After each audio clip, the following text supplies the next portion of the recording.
E vamos encerrar a programação de hoje da Sala Taguatinga, tendo a grande satisfação de apresentarmos o lançamento da nova edição comentada do Código de Ética e Disciplina do Conselho de Arquitetura e Urbanismo do Brasil.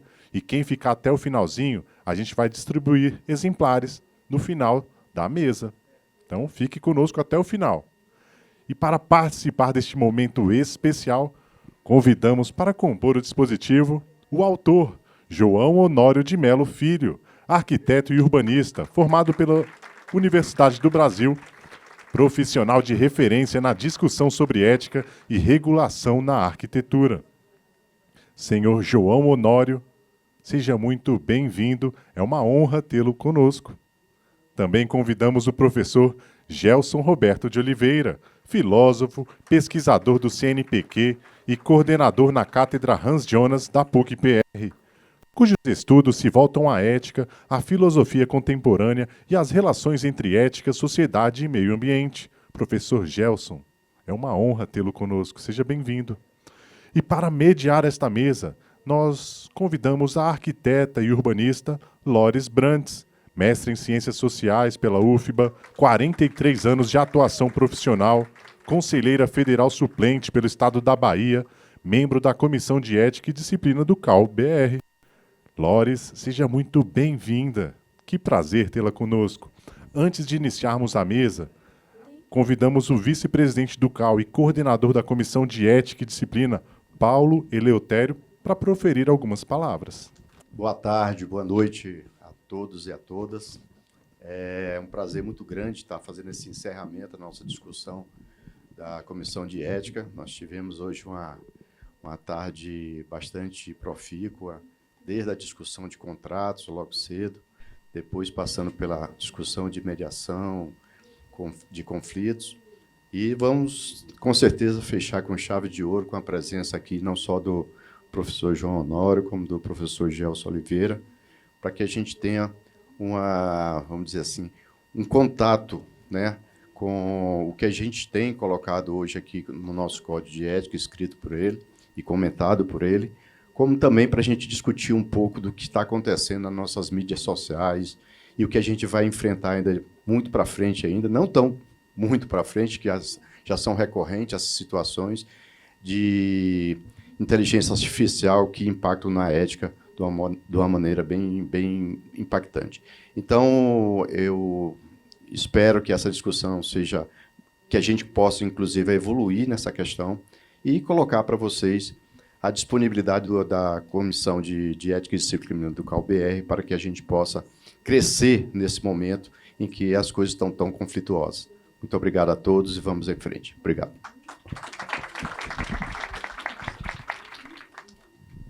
Boa tarde a todos, a todas. Nós temos hoje, né, uma tarefa aqui bastante desafiadora. João Honório, né, uma honra você esteja aqui conosco, o consultor e o autor do nosso Código de Ética e Disciplina, que está em vigência, né, no CAU-BR. E o João vai fazer uma trajetória, né, muito própria, como ele traçou o seu caminho, na perspectiva de falar sobre a trajetória, a formação, a constituição do Código de Ética e a importância dele para nós, profissionais da arquitetura e urbanismo. E o nosso convidado, o Gelson, tem um outro desafio bastante relevante, que é discutir as implicações éticas, né, na inteligência artificial. As perguntas serão abertas ao final, cada palestrante terá 15 minutos para sua exposição, e a partir daí a gente faz um fechamento da mesa, uma síntese inicial, e abre as perguntas para o público. Okay? Sejam bem-vindos e bom trabalho. O professor João Honório começa.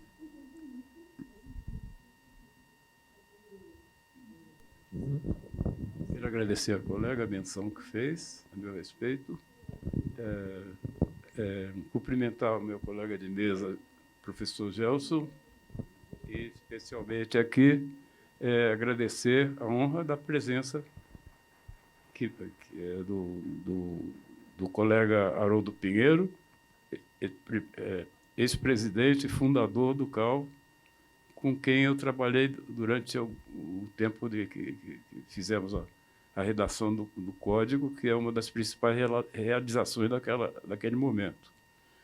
O colega Gilberto Beleza, ex-presidente do CAL de São Paulo, e queria mencionar também o colega Paulo Eleutério, coordenador de ética do CAL, e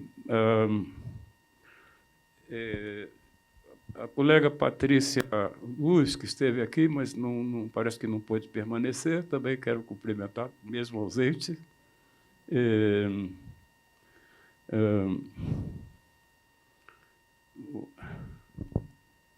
Eu anotei aqui quem viria, né?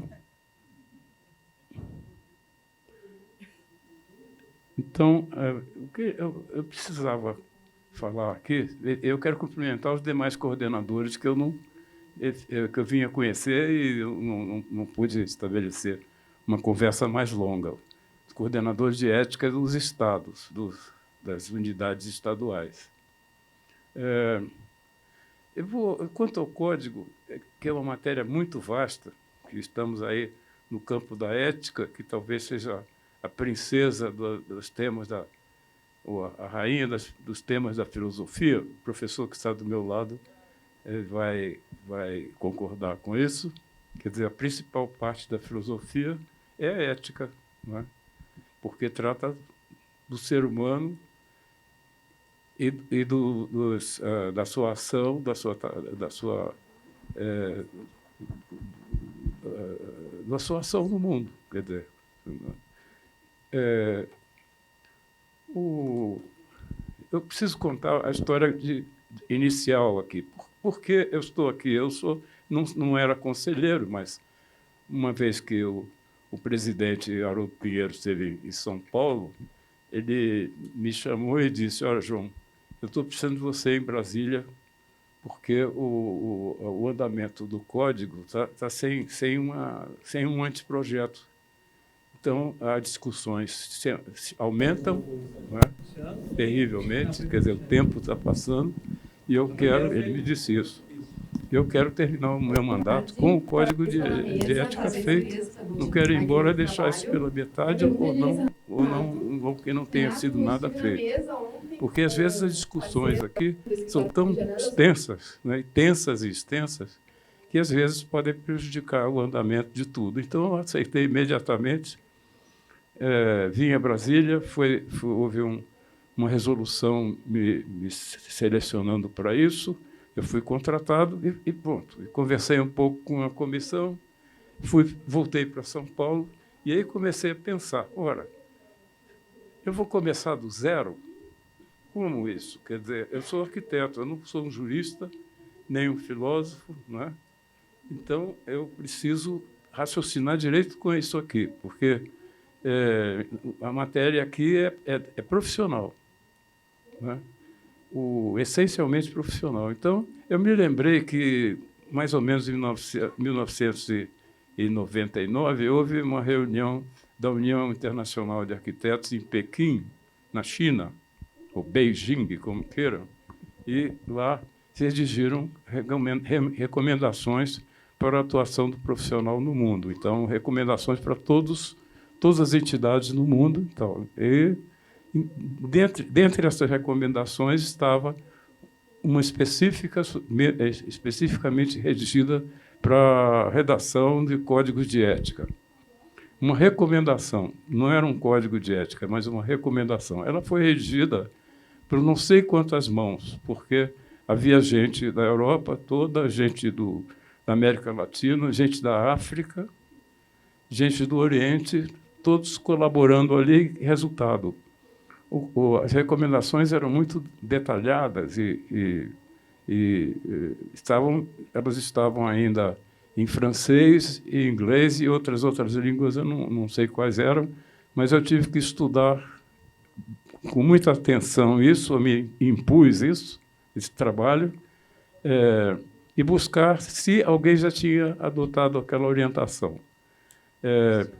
Fui buscar, então, saber no Conselho de Arquitetos, no Conselho de Arquitetos da Europa, que é um órgão da União Europeia voltada para os arquitetos. essa comissão redigiu uma recomendação sobre código de ética, recomendação para todos os países da Europa.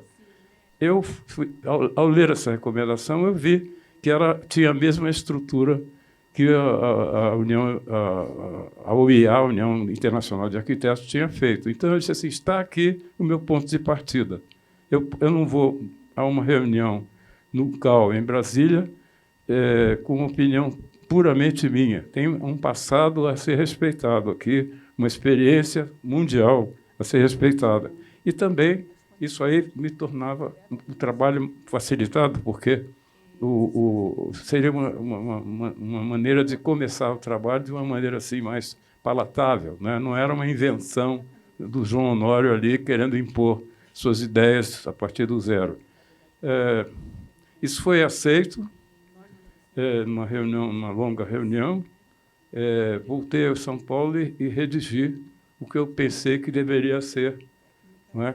Muito inspirado nesse documento europeu, que eu respeito. Aliás, esse documento europeu eu respeitei muito, porque era redigido por países de cultura muito diferentes, países com línguas, culturas muito diferentes. Então, chegar a um denominador comum é uma tarefa muito complexa, não é?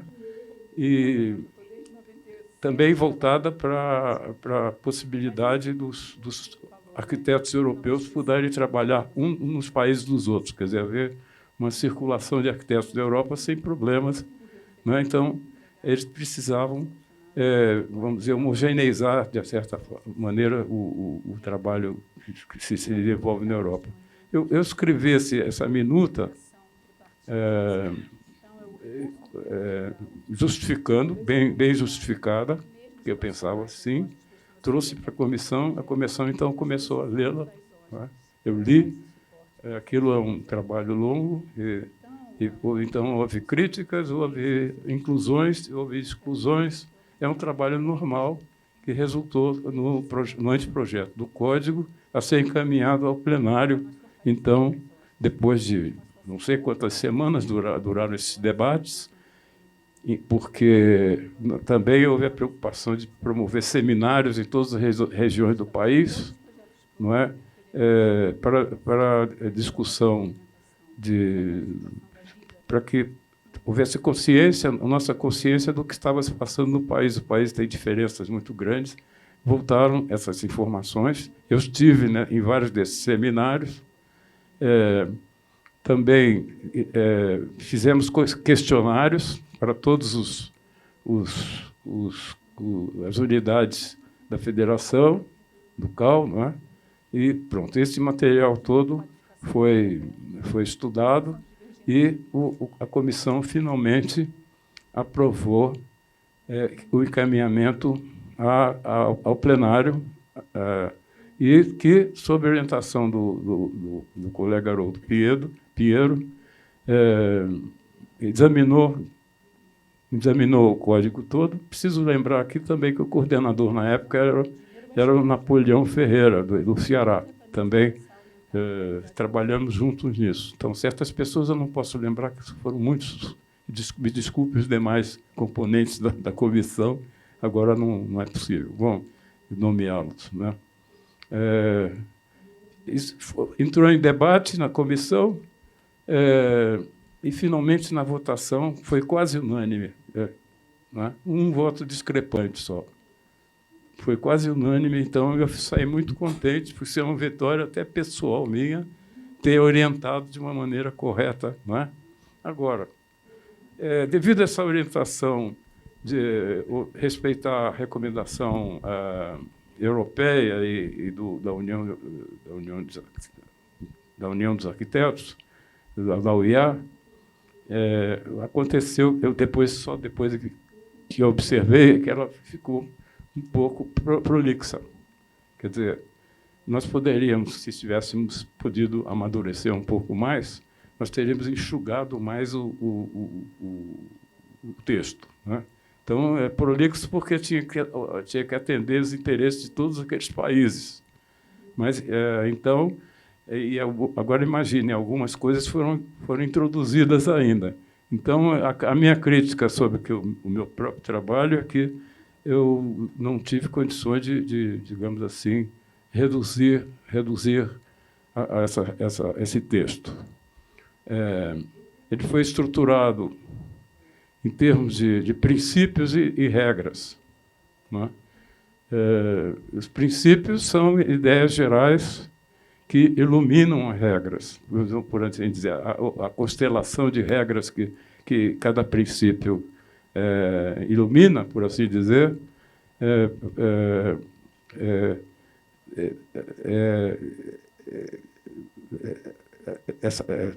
essas regras são muito objetivas e os princípios são amplos e conceituais. Então, a gente percebe que, quando se redige um código, as lacunas são muito grandes, sempre, em todos os códigos do mundo. Isso acontece mesmo na legislação, mesmo na Constituição, não é? E, quando essas lacunas são percebidas, você pode recorrer aos princípios que, então, dizem que é matéria geral. Não é? Então, esses princípios, às vezes, não são explicitados. Eles estão implícitos nas regras. Outros princípios estão explicitados, como está no nosso código, né? Me perguntaram no dia o que me desagrada. Me agradou tudo, não é? Mas tem um ponto que foi introdução de recomendações. Isso vamos dizer, complicou o código. Quer dizer, que hoje eu retiraria todas as recomendações. Não há leis com recomendações em lugar nenhum do mundo, entendeu? Não existe isso. Mas, num plenário que tem um pensamento divergente, etc., ele foi aceito, pronto, está aí. Então, é uma obra com alguns problemas, mas não são graves, né? Ela pode viver muito tempo, né?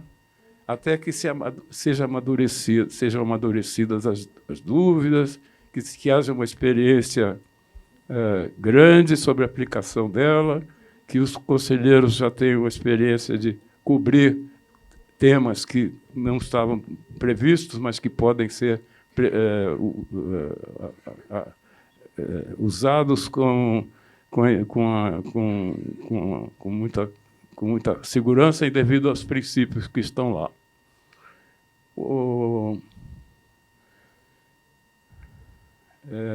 Então,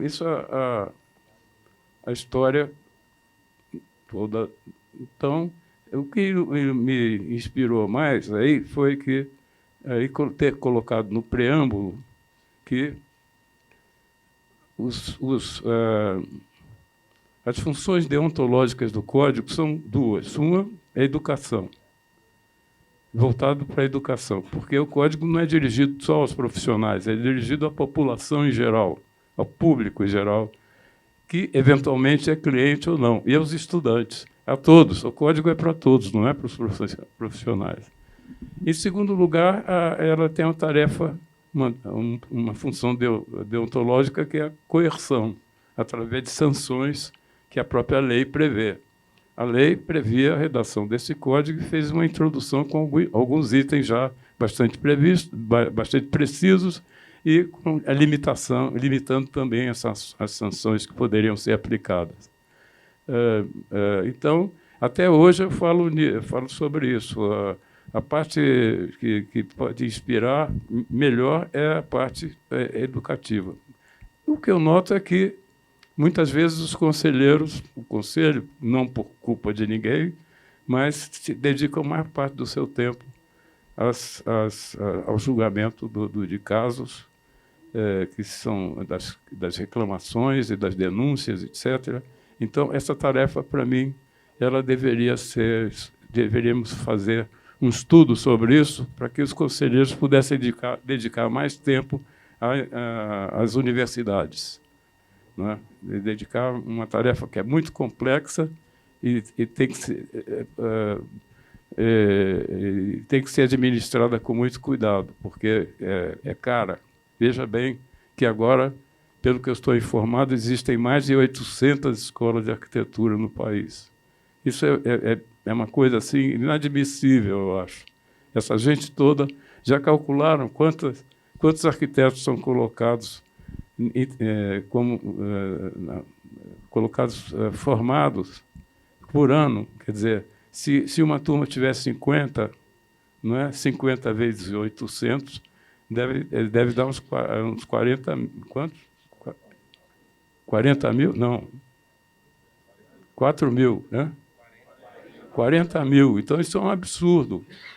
É um absurdo total. Quer dizer, não há nem professores para isso tudo. Quer dizer, na verdade,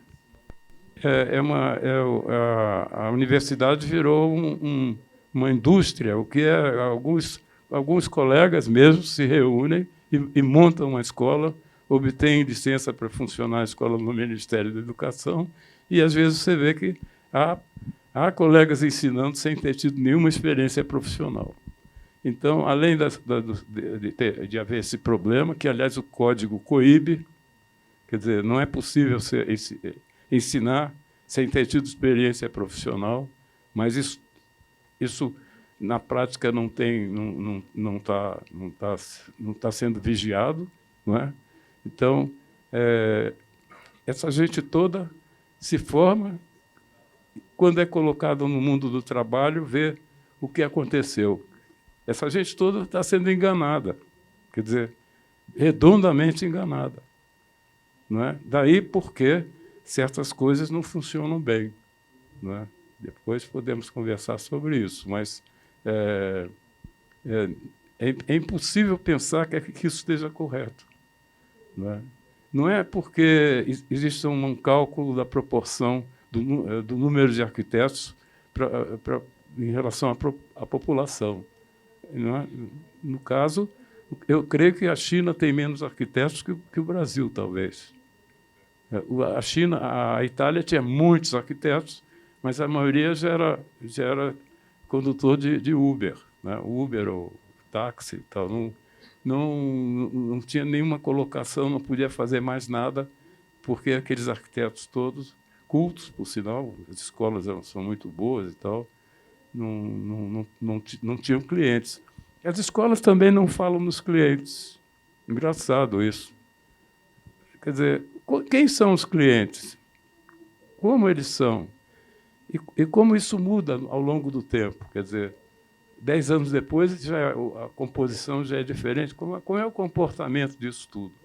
A bem da verdade, quando a resolução número 52 do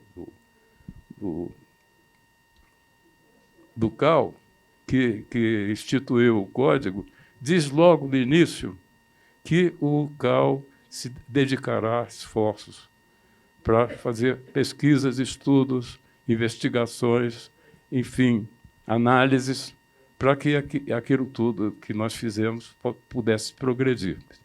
Enquanto não houver uma massa de estudos que formem um corpus, quer dizer, sistemático, durante vários anos, não se pode mexer no código. Veja bem, no país em que nós estamos, com o tumulto que é a parte econômica e política, abrir um código é uma caixa de Pandora. Quer dizer, é interminável. Vão querer discutir até se os itens são numerados ou é o abecedário que deve ser aplicado, e etc., etc.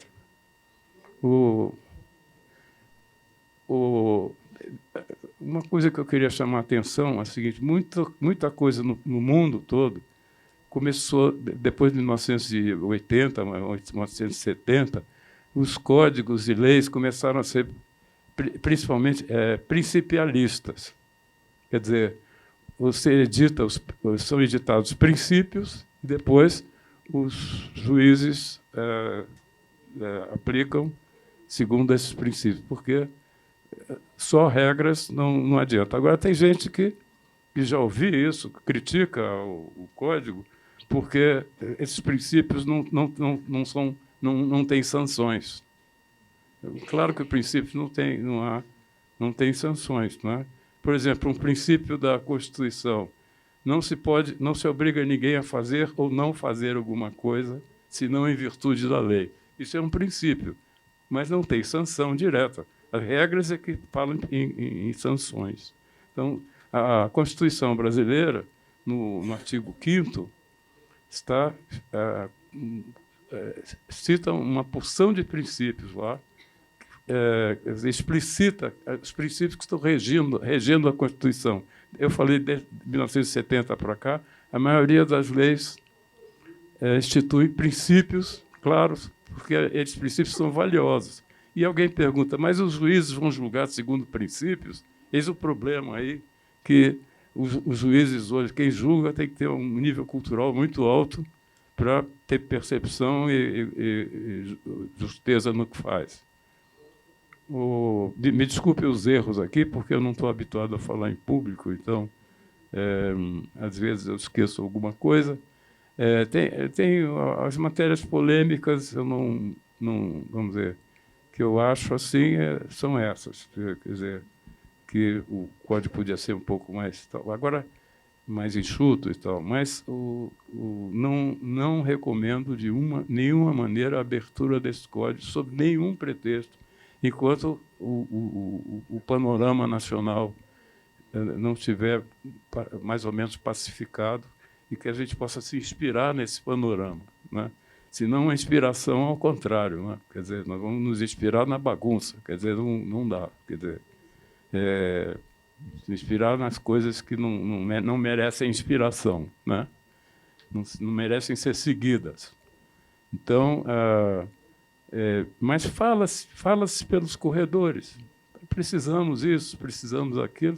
Tudo bem, precisamos. Eu quero ver formar um corpus de estudos para isso, como já a Resolução 52 fala, mas sistemáticos, não é fazer um ano e depois alguém diz assim, vamos fazer um estudo ali sobre tal coisa e tal.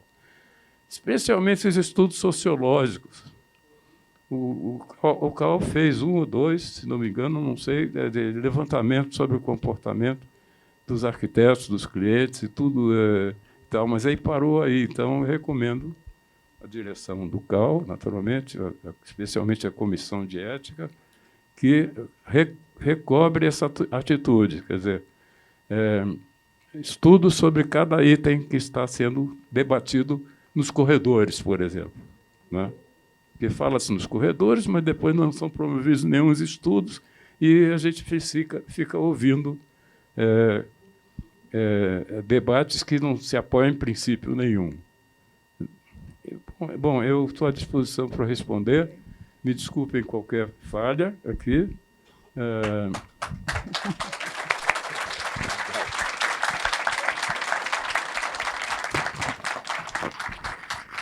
Vamos passar. Obrigada, João. Ao final, a gente traz as perguntas, passar a palavra para o professor Gelson.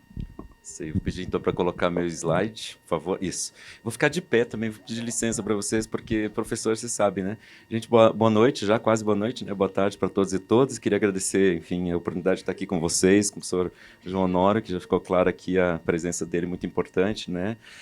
Obrigado a todos que estão aqui, que me convidaram, enfim. Eu tenho como vocês podem imaginar, uma missão aqui bem difícil, né, que é falar de um tema tão complexo em pouquíssimo tempo. Então, vou trazer algumas coisas, algumas pinceladas para a gente pensar. Eu diria assim, talvez um dos grandes desafios éticos do mundo contemporâneo, né? Eu diria que pouca coisa nos afetaria tanto, está nos afetando tanto, que o avanço da tecnologia, né, sobre todos os âmbitos da nossa vida. E se é assim, então, portanto, a tecnologia vem se tornando cada vez mais um problema ético central, né?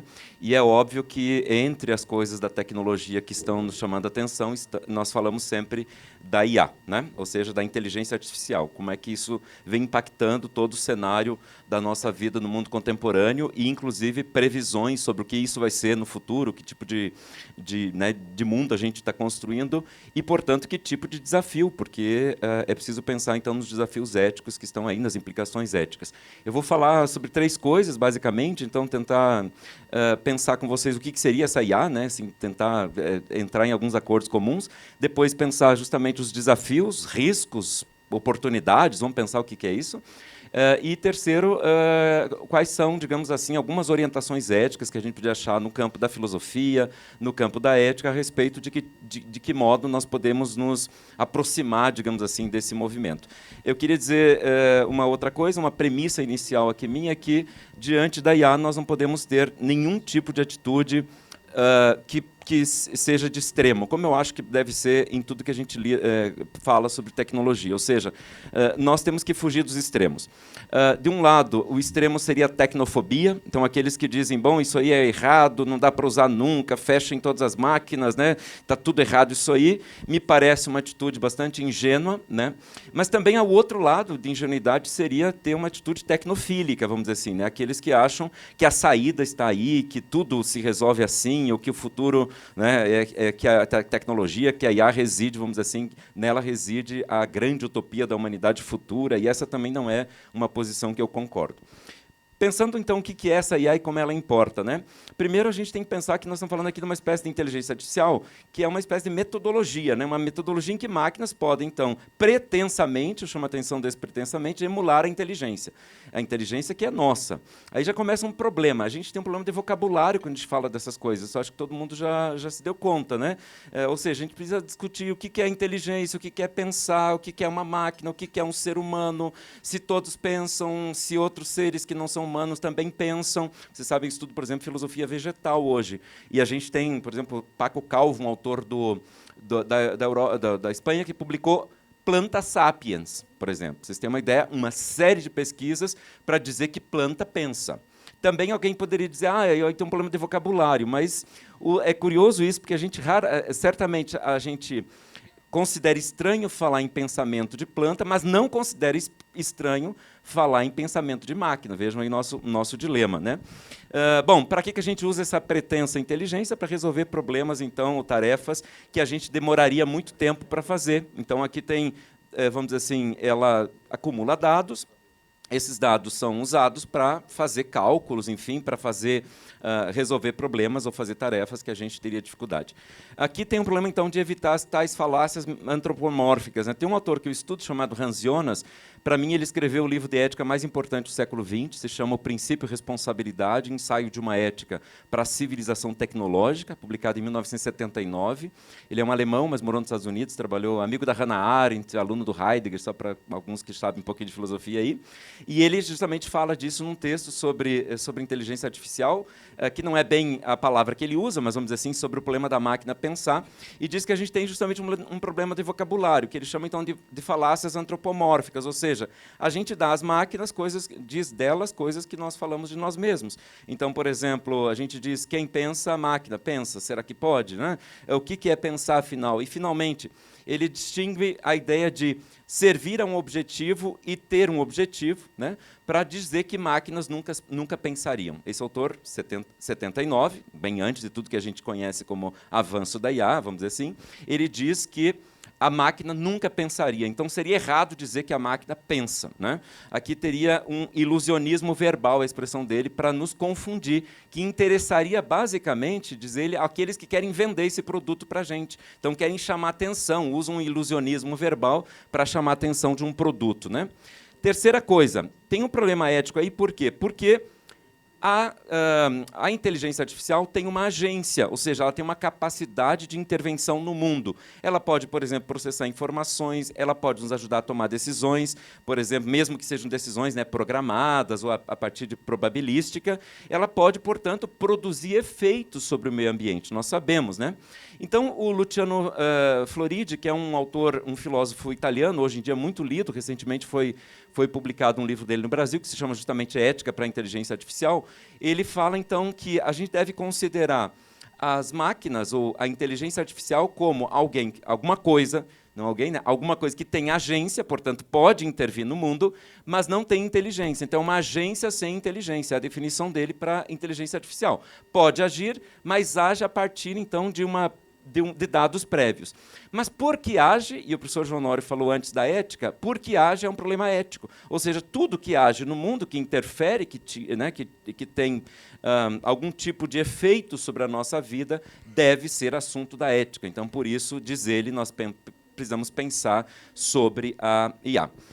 Eu já falei para vocês antes sobre essa fuga dos opostos, né? A gente chama isso de ambivalência da tecnologia, tá?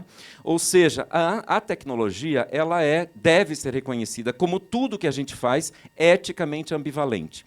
Quando eu digo tudo que a gente faz das coisas mínimas, levantar ou ficar sentado agora tem implicações de ambivalência. Você pode ter coisas negativas nisso e pode ter coisas positivas nisso. Tudo que nós fazemos na nossa vida é eticamente ambivalente, estão de acordo? Pode sair de nós coisas ruins, pode sair de nós coisas boas. É por isso que a gente precisa de ética.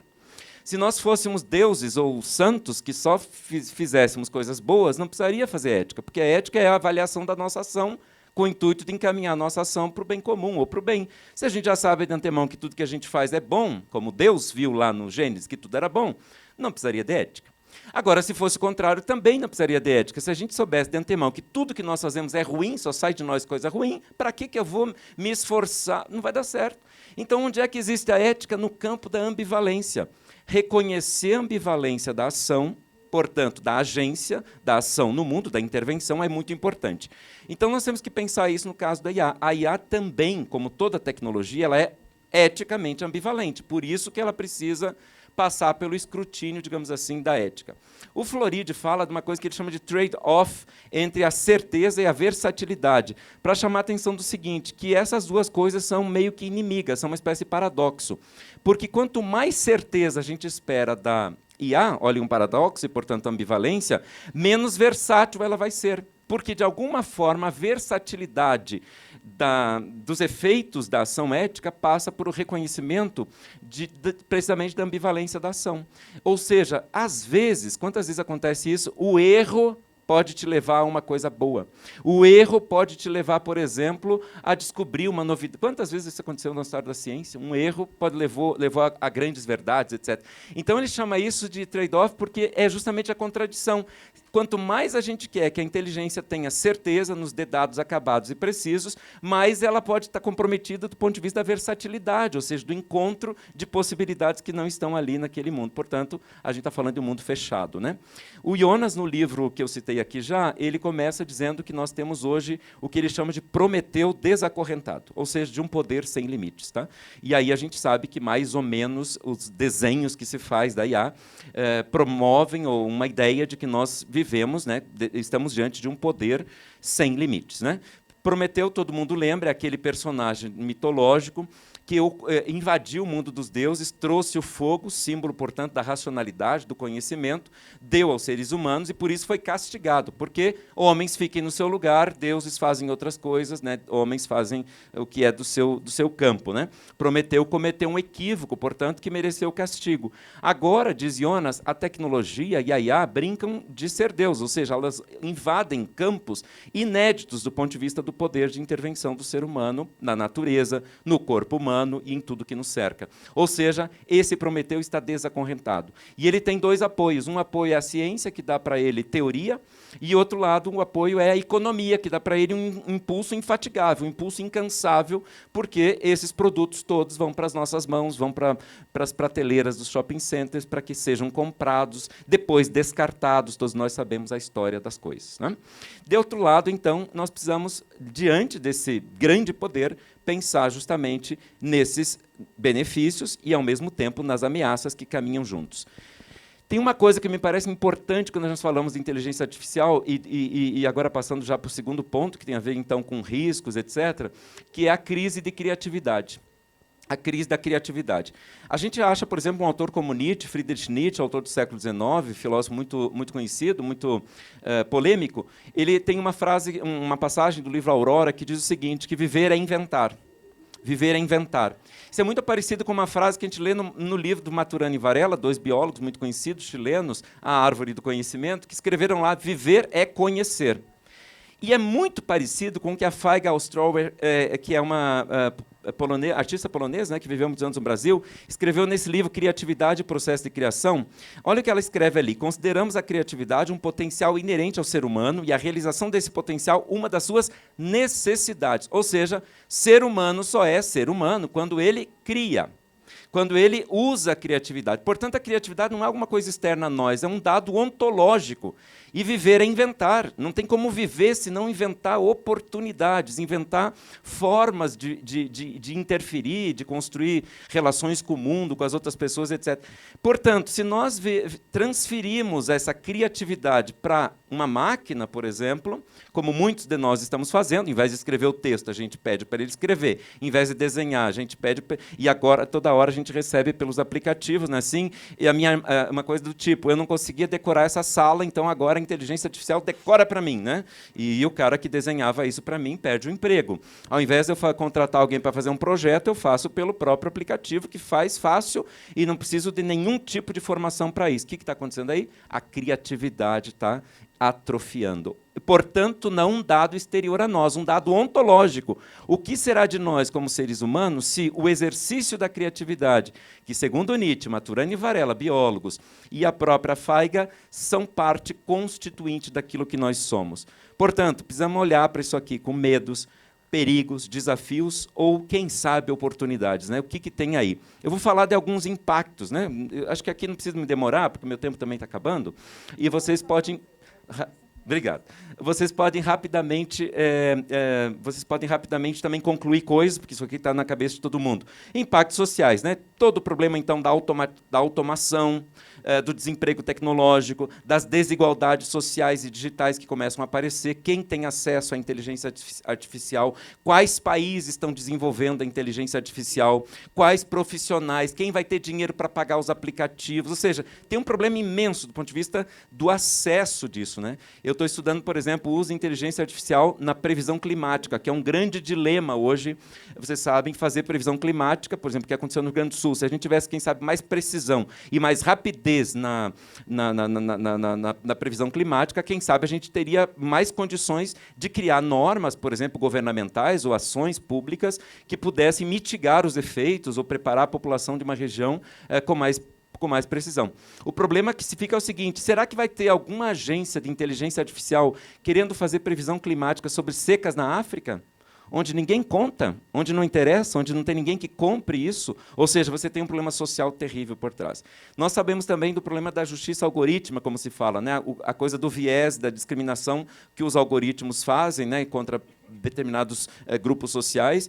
Nós temos aí o problema mesmo da transparência e da própria explicabilidade. Você sabe, um grande dilema da IA é que justamente hoje nós estamos vivendo uma espécie de novo monastério, né, que tem o saber guardado e quase proibido, inacessível à maior parte de nós, e de repente essa pessoa, esse pessoal tem muito poder e a gente desconhece esse poder. Quem controla isso, né? Qual é a transparência que está em questão? Transparência é um dos princípios, né, professor João Honório, fundantes do mundo ético, a transparência e aqui a explicabilidade dos fatos, né? Todo o problema da privacidade, da vigilância, que nós sabemos, por exemplo, que se faz com os dados que são coletados. Hoje mesmo você coloca qualquer coisa, por exemplo, no ChatGPT, e aquilo se torna público, porque, de alguma forma, alguém poderia perguntar alguma coisa e ele vai pegar uma informação que você colocou. Então, você tem, às vezes, informações que você acha que são confidenciais, é só você e o teu computador, mas, na verdade, colocar aquele documento, colocar aquela informação, colocar aquele dado, também pode abrir possibilidades de coleta e uso desses dados. E sem falar desta sociedade de controle já desenhada vocês vão ler isso no 1984, por exemplo, do George Orwell, né? Uma sociedade de controle. Não vou me demorar nisso, mas aqui teria um monte de coisas sobre os impactos ambientais. Todo mundo sabe, por exemplo, do consumo de energia que essas máquinas todas exigem, né?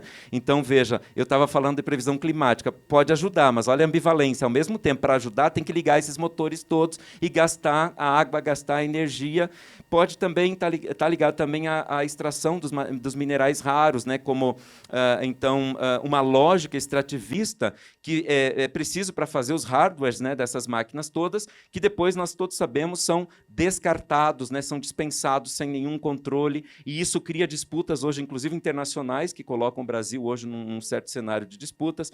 Toda a coisa ligada à saúde, medicina, por exemplo, essas promessas transhumanistas, aqui também não tenho tempo para me desenvolver nisso, mas tudo que tem a ver com aplicar IA para tanto emular o nosso cérebro, né, estudar o cérebro para fazer engenharia reversa de cérebro, como, por exemplo, fazer upload de mente, então colocar cérebro, botar chips no cérebro para controlar, etc. Já está sendo feito, vocês sabem. Como também coisas mais, como controlar emoções, remédios ou equipamentos que poderiam controlar as nossas emoções, ou, por exemplo, estender o nosso tempo de vida. Inclusive falam em curar a gente da morte, então criogenia, uma série de coisas ligadas ao que antes a gente achava que era ficção científica, e não é, gente. Tem muita gente botando muito dinheiro nesse tipo de pesquisa hoje em dia. Então, isso aí tudo são desafios, né? De novo, desafios que começam pela parte social. Quem vai acessar isso tudo, né? Quem pode hoje pagar, por exemplo, a sua mensalidade para a Alcor e mandar o seu corpo 24 horas depois que você morre para os Estados Unidos, para que ele seja congelado, já que ali tem uma informação genética que um dia poderia ser retirada desse corpo e botada numa máquina, por exemplo. Quem de nós pode pagar, né? Você sabe que é um caso recente, mais ou menos 5 anos atrás, no Brasil. 3 irmãs foram disputar o corpo do pai na justiça brasileira, porque uma delas resolveu pagar isso aí, congelou o corpo do pai, está nos Estados Unidos, na Alcor, congelado. Sem falar do uso bélico também, que aqui também a gente não precisa falar muito. Autonomia humana, já falei de criatividade, delegar decisões críticas às máquinas, o problema, né, da máquina que pensa por nós. Eu sempre digo o seguinte, quando eu falo com estudantes, eu digo, o problema não é se as máquinas pensam necessariamente, e nem quando elas pensam, o problema é quando elas pensam por nós, que é o problema da criatividade, que eu já falei. E pior ainda, gente, tem uma onda, uma coisa em andamento, aqui testemunho de um professor, a gente começa a pensar como as máquinas.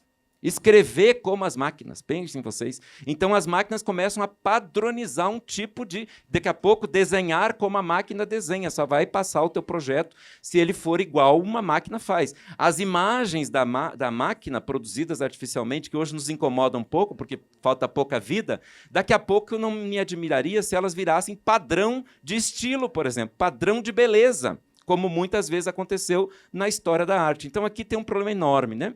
Então, dignidade humana versus eficiência técnica, etc. E o futuro da humanidade, predição, antecipação de riscos, responsabilidade planetária no antropoceno. 2 frases bem pesadas para vocês perderem o sono hoje.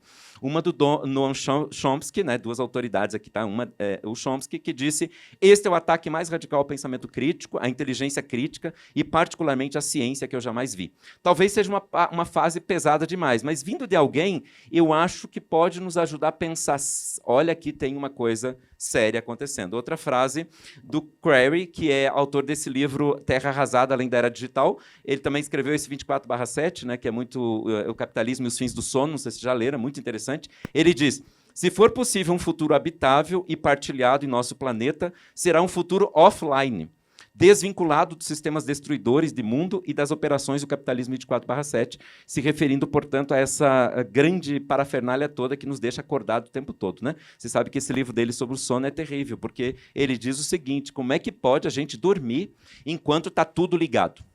Enquanto o capitalismo quer te vender, você abre tua máquina agora mesmo e compra alguma coisa. Está tudo à disposição de você 24/7, ou seja, 24 horas do dia, 7 dias por semana. Você não pode mais dormir. Então, curar a gente do sono passa a ser uma grande meta hoje, porque o sono atrapalha o capital. Para terminar, eu vou lançar mão aqui das ideias do Floridi, de novo. Ele criou uma espécie de um movimento, AI for People, né? Ou AI for People, ou seja, uma inteligência artificial para as pessoas.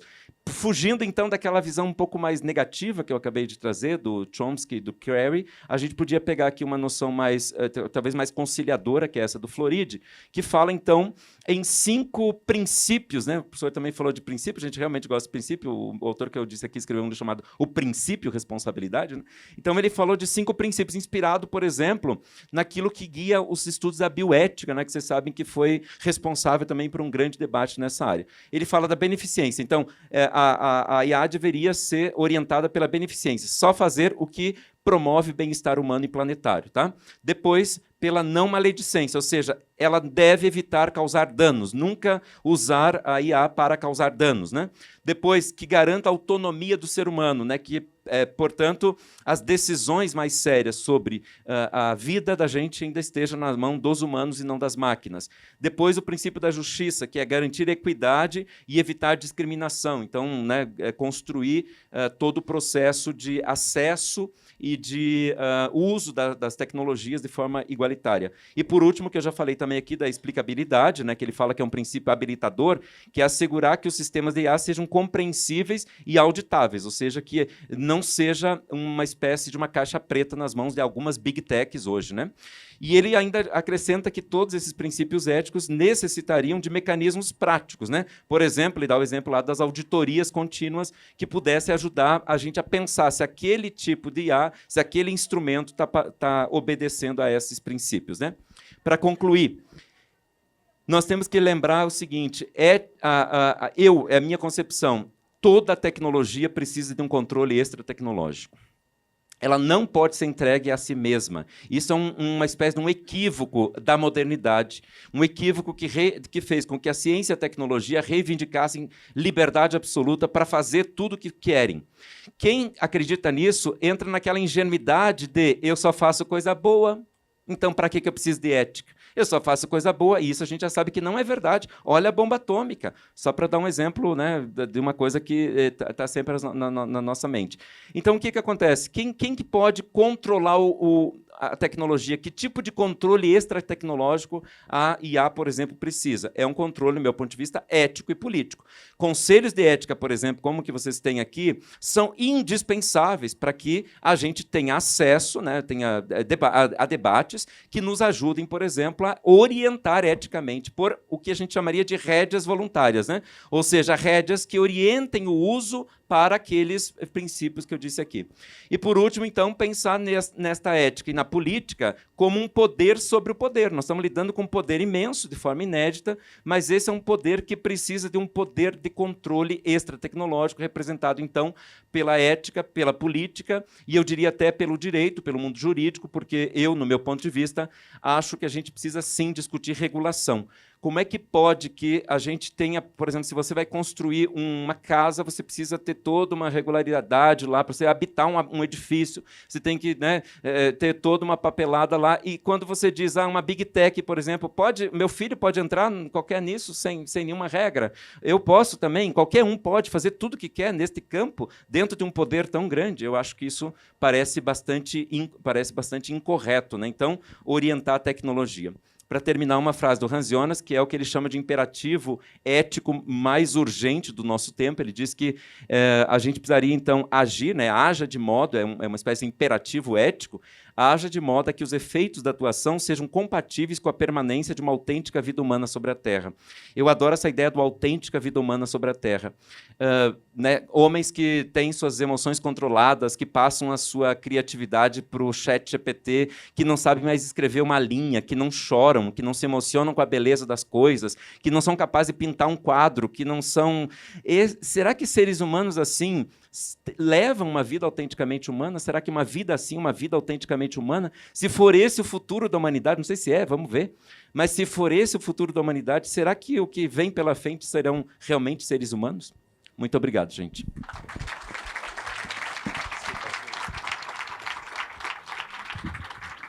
Obrigada, Gelson.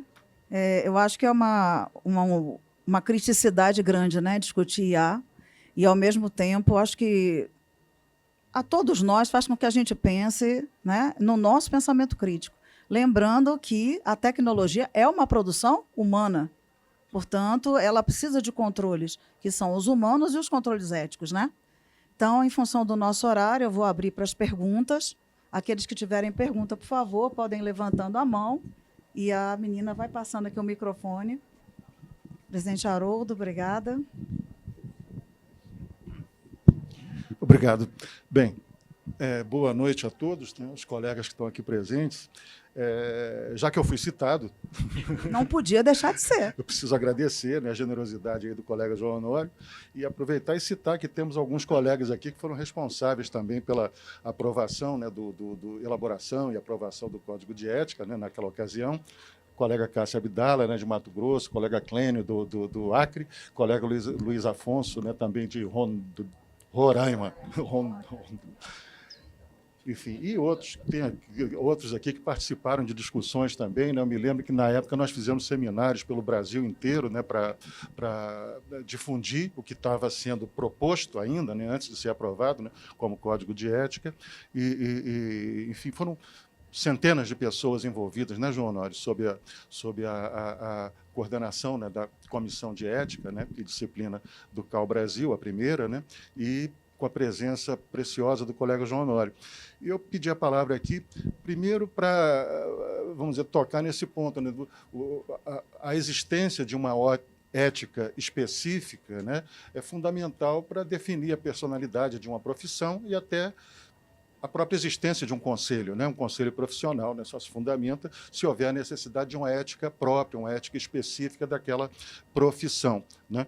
Tanto essa era a nossa preocupação, né, que no ano 2000, quando nós assumimos a presidência do IAB Nacional, até num congresso lá em Mato Grosso, né, que o colega Eduardo Quileto organizou, nós iniciamos, né, as discussões, né, a partir do que a gestão anterior do IAB tinha deixado, iniciamos as discussões em Congresso Brasileiro de Arquitetos, né, para chegar a um anteprojeto de lei a ser encaminhado para as autoridades, né? O que aconteceu 3 anos depois, no Congresso do Rio de Janeiro, com a presença de 5.000 arquitetos, estudantes, que aprovaram por aclamação, né, aquele anteprojeto de lei na plenária final do Congresso.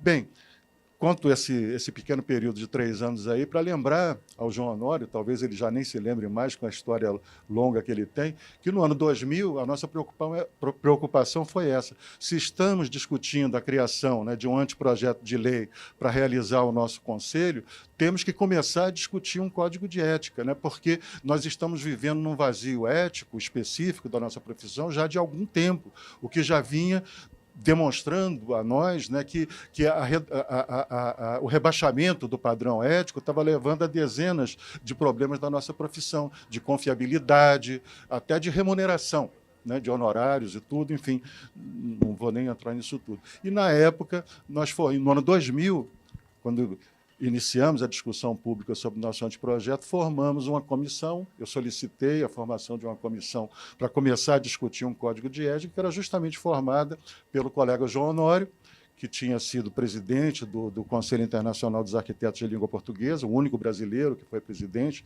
do CIALP, né? O colega Carlos Fayette, ex-presidente do IAB, e da ABEA, né, e o colega Fábio Penteado, que era uma referência também para nós, né, ex-presidente do IAB Nacional também, grande arquiteto, né.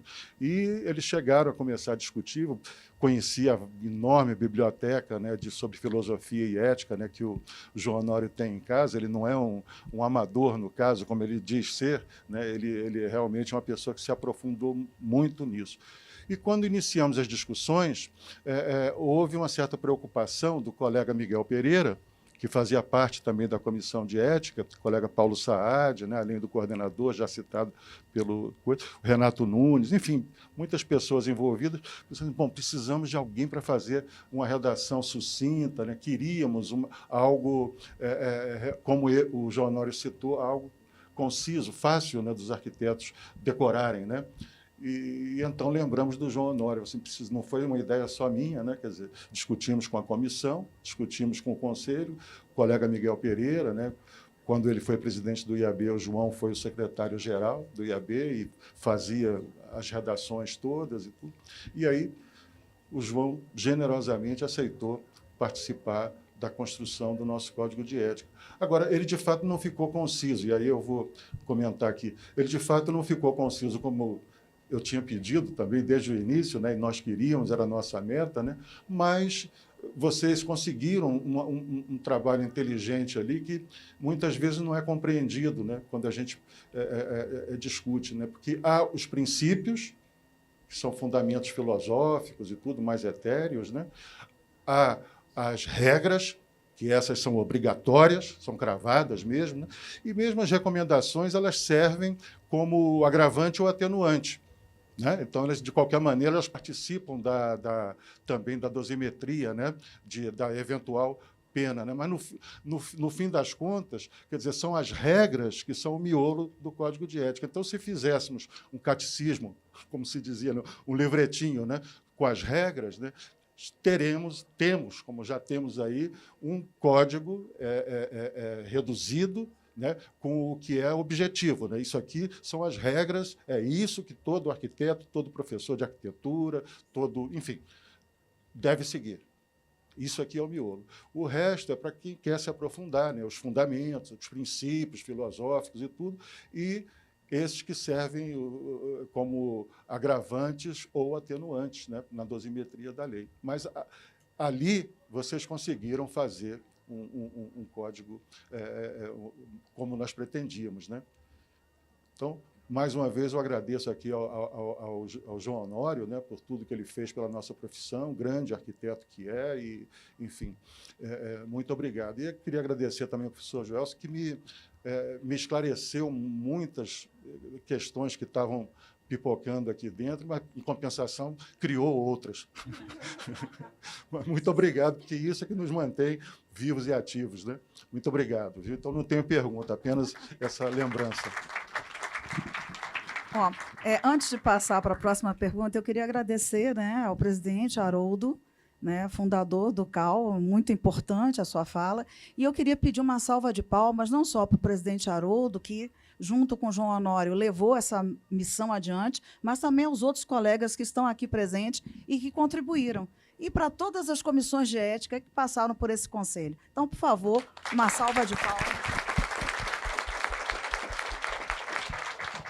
Aí vamos para o presidente Gilberto. Não, eu só queria fazer um comentário, porque eu acho que é importante, eu acho, complementar um aspecto que o colega Haroldo falou, que era o seguinte: as pessoas acham que esse código foi feito por uma nata diferenciada. Eu acho que é importante a gente frisar isso. O João, eu lembro claramente que, quando foi incumbido, com uma série de outros colegas discutir, fez questão, e eu me lembro que eu fui uma das pessoas consultadas, eu sei que outros foram também, ele falou: olha, estou te mandando aqui algumas questões, vê o que você acha, vê se você acha que a gente tem que corrigir ou acertar algumas questões. Da mesma maneira como eu lembro que vários outros colegas foram consultados, mostrando muito esse processo democrático. Nós não temos um código feito exclusivamente por uma pessoa, por uma decisão única e exclusiva. Vários colegas tiveram a possibilidade de colaborar, contribuir, baseados no todo o estudo que o João tinha feito, e que foi levado em consideração, que foi levado para a votação num processo mais amplo até. Então, quer dizer, não é e não foi de maneira nenhuma uma imposição. Muito pelo contrário, eu acho que foi um processo extremamente democrático que resultou. Quando ele falou assim, ó, não vamos mudar facilmente, porque ele viu como era difícil fazer um processo desse com uma consulta ampla de pessoas que pudessem contribuir. Eu acho que era isso que eu queria chamar a atenção. Obrigada. Boa noite, pessoal. Eu sou Giovanni Alencar, conselheiro da sede CalBR, e minha pergunta é para o Gelson. Eu fiquei ouvindo você falar e eu já venho pensando nisso há algum tempo. Eu sou professor de arquitetura lá em Campina Grande, na Paraíba, e os meus alunos perguntam: professor, a gente não precisa mais estudar arquitetura, a gente manda o computador fazer. E aí eu comentei aqui com as colegas que a gente vai criar um monte de robô, ninguém vai pensar mais. Eu vou passar, em vez de pensar como você mostrou, eu vou dar ordens para o computador fazer no meu lugar, a IA, o aplicativo, o que seja. Eu fico muito preocupado com isso. Não pelos que estão aqui, porque já está todo mundo criado, todo mundo formado, um monte de arquiteto, urbanista, advogado, acho que todo mundo aqui já está com a cabeça no lugar. Eu fico preocupado porque eu tenho 2 filhas pequenas, e eu fico vendo assim esse processo de, vou usar 2 palavras fortes, tá certo? De imbecilização da humanidade e, ao mesmo tempo, de emburrecimento muito forte, sabe? E eu fico muito preocupado. Uma pequenininha tem 3, a outra tem 10. Meu Jesus, como é que vai ser a vida dessas meninas? Aí eu vou citar Nelson Rodrigues com aquela história de que os idiotas vão dominar o mundo porque eles são capazes. Não, porque eles são muitos. E eu estou vendo essa multiplicação de idiotas a cada dia, cada vez maior. É muito preocupante. Então, assim, qual a tua visão, sendo bem objetivo na pergunta agora, depois dessa filosofia aqui que eu fiz, qual a tua visão em relação a isso, ao futuro e aos profissionais da arquitetura, por exemplo, Sabe, Gelson? Minha preocupação é essa. Eu queria dividir um pouco dessa minha angústia com vocês. Obrigado.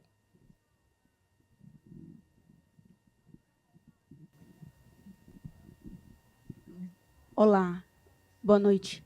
Eu sou da sede Rondônia, também sou arquiteta e professora, já fui por muito tempo professora. A minha formação teve na carga horária psicologia, filosofia. Então, tivemos contato com a fenomenologia, que é um campo que vem crescendo muito, no campo da arquitetura, principalmente, mas os arquitetos poucos conhecem.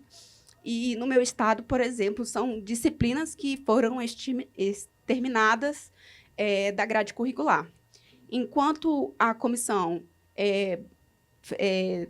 federal vem discutindo isso, e também os profissionais que estão aqui na frente, aqui, a opinião de vocês em relação a como é que a gente pode fortalecer, dentro das nossas DCNs, as disciplinas que voltam essas discussões para que futuros arquitetos, a gente tem muitos estudantes de arquitetura aqui que estão se inspirando nos nossos debates, né? Voltam a refletir, porque a gente fala muito sobre o labor, sobre o ócio, e é no ócio que nasce a criatividade, a reflexão.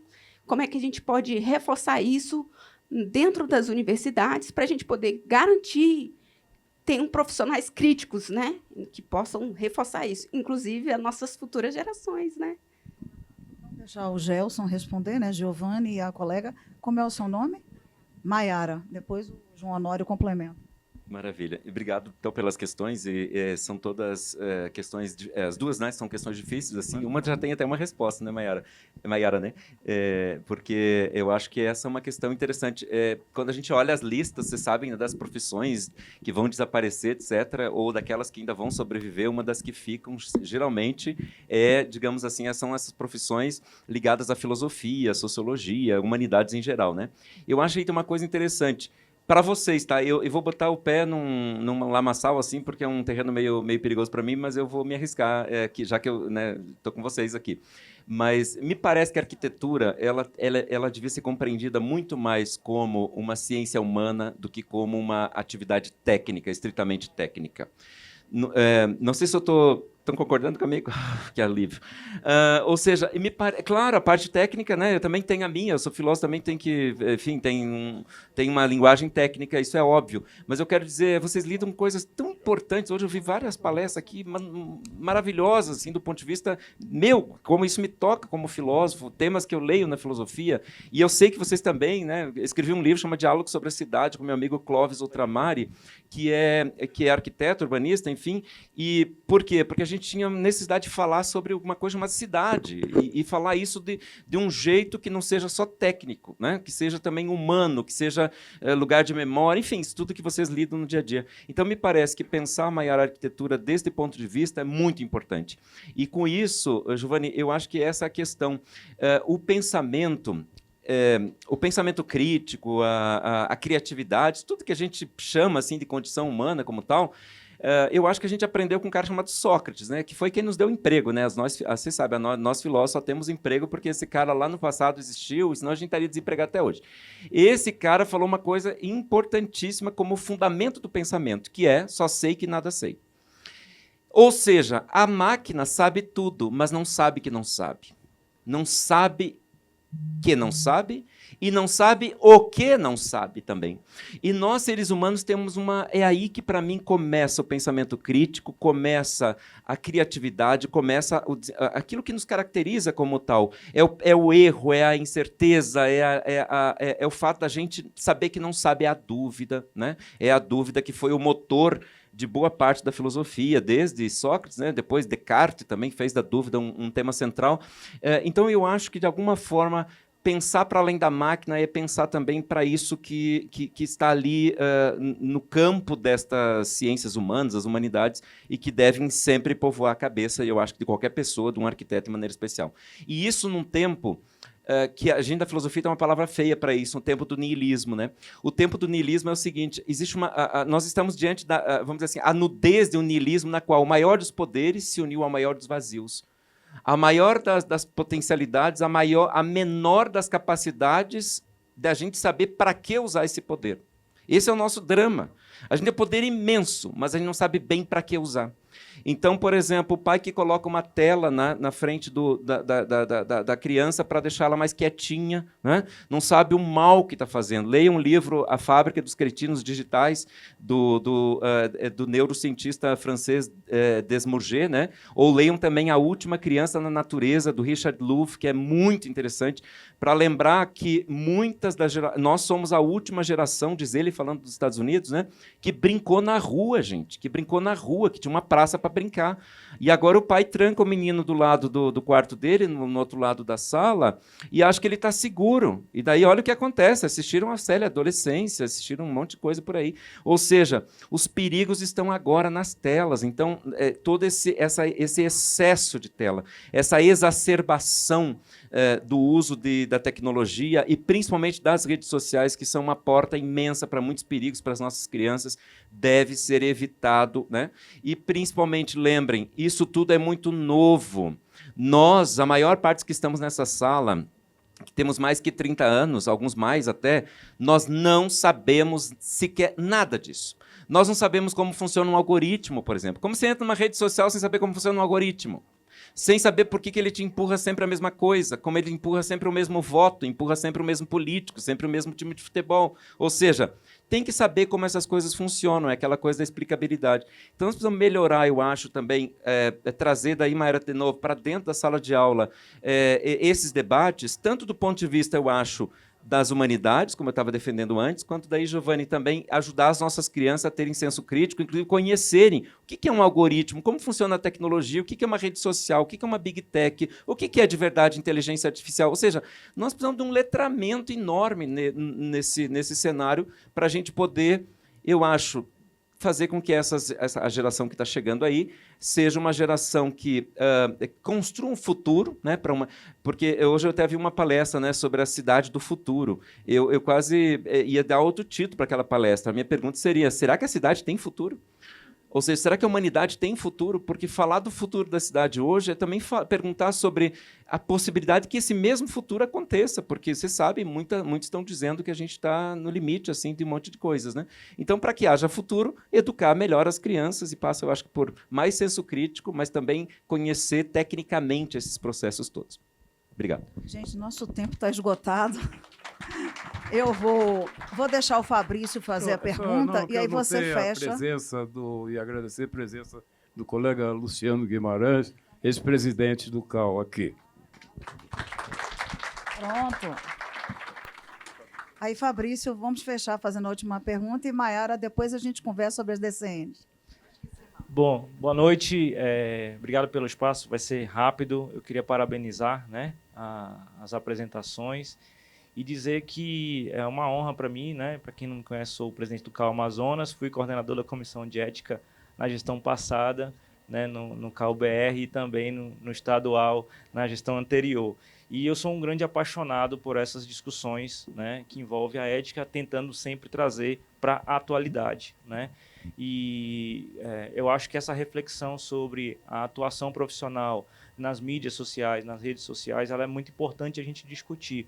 Embora, pessoalmente, eu entendo que a gente não tem que existir uma diferença de comportamento, né? A ética tem que fazer parte do ser humano. O João mesmo sempre defende, né, João? Com relação ao código, que o código não deveria ter regras. Não sei se você chegou a comentar isso hoje, eu cheguei um pouco depois, que os princípios já bastavam, né? Mas, infelizmente, o ser humano hoje, principalmente o brasileiro, ele adora, né, fugir um pouquinho do padrão, né? Ele é criativo, ele é empreendedor, até nisso. Então, eu queria que a gente pudesse aproveitar a oportunidade e refletir, após esses 15 anos de existência do Conselho, né, esses 12, 13 anos da existência do Código de Ética, né, nessa releitura.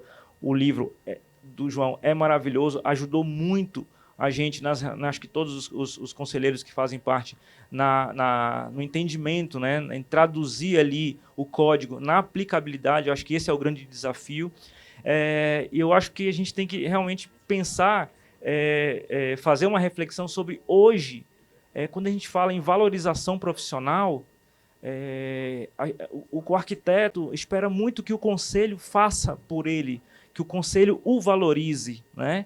E a gente esquece que a valorização ela vem do código de ética. Através da nossa conduta no dia a dia, eu consigo me posicionar e me valorizar e, consequentemente, elevar o nível de toda a classe. E isso, muitas vezes, os colegas esquecem. Então, eu acho que é uma reflexão para o momento, para que a comissão ou as comissões, né, que vierem a fazer parte do CAL, incentivar mais a difundir, de fato, o código de ética, né, discutir mais, conversar, debater. O João mesmo, né, outro dia ele me ligou, ele falou, Fabrício, eu continuo escrevendo, né, eu continuo ainda refletindo sobre. E eu acho que essa reflexão tem que partir de nós, arquitetos, no dia a dia. Nesses 12 anos, a gente fez um levantamento de quais foram os maiores processos éticos, quais são os maiores problemas que os arquitetos hoje enfrentaram ou passaram, que gerou isso um processo. E foi em relação à atuação, nessa relação entre ele e o cliente, na questão do contrato. Então, tem pontos aí que a gente consegue ver aonde talvez, né, o Conselho possa contribuir.